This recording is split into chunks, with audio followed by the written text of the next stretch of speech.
Dear student, welcome to another video.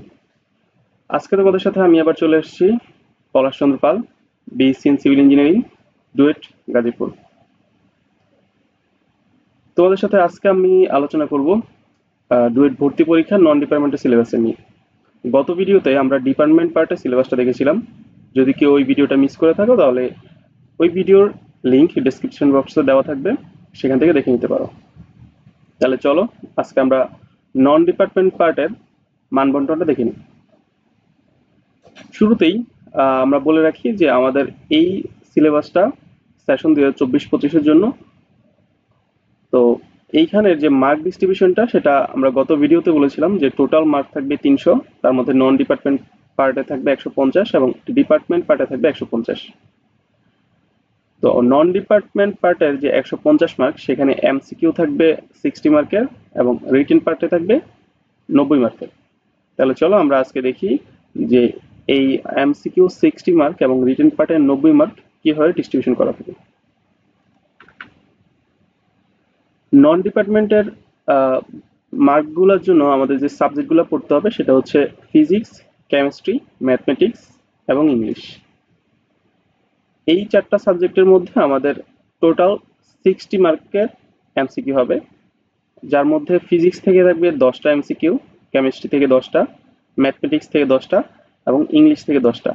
প্রত্যেকটা 1.5 করে 15 mark. এর মধ্যে একটা কন্ডিশন হচ্ছে ইংলিশে আমাদের পাস মার্ক পেতে হবে 3। তারপর হচ্ছে রিটেন থাকবে এই চারটা সাবজেক্ট থেকে রিটেন 25 করে থাকবে প্রত্যেকটা সাবজেক্টে। সরি, ইংলিশে থাকবে 15 আর বাকি ফিজিক্স, কেমিস্ট্রি এবং ম্যাথমেটিক্সে 25 করে থাকবে।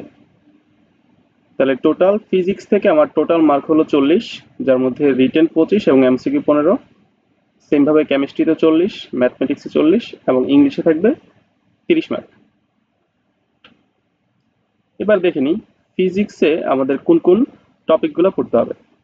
ফিজিক্সের মধ্যে আমাদের আছে মাত্রা ও ভেক্টর রাশি, গতি ও বল, কাজ, ক্ষমতা ও শক্তি, পদার্থের ধর্ম, দোলন, তরঙ্গ ও শব্দ, তাপ ও তাপগতিবিদ্যা, আলোকবিদ্যা এবং আধুনিক পদার্থবিজ্ঞান। কেমিস্ট্রি বা রসায়ন পার্টে আমাদের থাকবে অ্যাটমিক স্ট্রাকচার বা পরমাণুর গঠন, ডাল্টনের পরমাণু তত্ত্ব ও অ্যাভোগাড্রোর হাইপোথিসিস, পদার্থের অবস্থা, পর্যায় সারণী, দ্রব্য ও তার পরিবর্তন, দ্রবণ, উৎসেচক ও ক্যাটালাইসিস, অক্সিডেশন ও রিডাকশন, রাসায়নিক বন্ধন, অম্ল, ক্ষার ও পিএইচ, তড়িৎ বিশ্লেষণ, পানির পরিশোধন, লোহা, তামা, অ্যালুমিনিয়াম ও দস্তার গুরুত্বপূর্ণ আকরিক, জৈব যৌগের প্রাথমিক ধারণা, হাইড্রোকার্বন এবং অ্যালকোহল। ম্যাথমেটিক্স পার্টে আমাদের থাকবে বীজগণিত, ত্রিকোণমিতি, স্থানাঙ্ক জ্যামিতি, ডিফারেনশিয়াল ক্যালকুলাস ও ইন্টিগ্রাল ক্যালকুলাস। এবার আসি ইংলিশ পার্টে। ইংলিশ পার্ট থেকে আমাদের যেটা শিখতে হবে তা হচ্ছে use of tense, sentence structure, parts of speech, use of preposition, idioms and phrases, voice, English vocabulary, reading, verbal, translation and punctuation and capitalisation. এই হচ্ছে আমাদের এই চারটা সাবজেক্টের টপিকগুলো। এখন এই টপিকগুলো পড়ার জন্য আমরা আসলে কোথা থেকে এই টপিকগুলো পড়তে পারি, কোনটা আমাদের জন্য ভালো হবে সে বিষয়টা নিয়ে একটু কথা বলবো। মধ্যে আমাদের যে এই নন ডিপার্টমেন্ট বইয়ের যে তালিকা, সচরাচর এডমিশনের জন্য এখানে স্টুডেন্টরা যে বিষয়গুলো পড়ে বা যে বইগুলো পড়ে সেগুলোই তোমাদের কাছে তুলে ধরা।